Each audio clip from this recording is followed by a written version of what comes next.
രണ്ട് കൊമ്പന്മാർ പൊട്ടിക്കുന്നുണ്ടോ? വാ, ആറ്റിക്ക് തന്നെ കൊമ്പ് അടിച്ച് ചെതറിപ്പോയി. ഇതാണ് ആനകളുടെ പോരാട്ടം. ഇത് അത്ര പെട്ടെന്നൊന്നും തീരില്ല. ഇത് ചിലപ്പം ആഴ്ചകൾ തുടരും, ചിലപ്പം ദിവസങ്ങൾ തുടരും. ഇതിങ്ങനെ വന്നടിക്കും, പിന്നെ കുറച്ച് അങ്ങനെ മാറി നിൽക്കുന്നുണ്ട് വരും, പിന്നെയും പൊട്ടിക്കും. അങ്ങനെ ഒരുത്തൻ ചാവുന്നോടം വരെ അങ്ങോട്ടും ഇങ്ങോട്ടും ഇവർ കീച്ചു.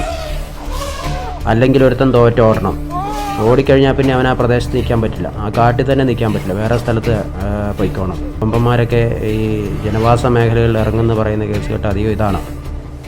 ഈ യുദ്ധത്തിൽ ഈ ഫൈറ്റിൽ തോറ്റ് ഓടി രക്ഷപ്പെടുന്നതാണ്.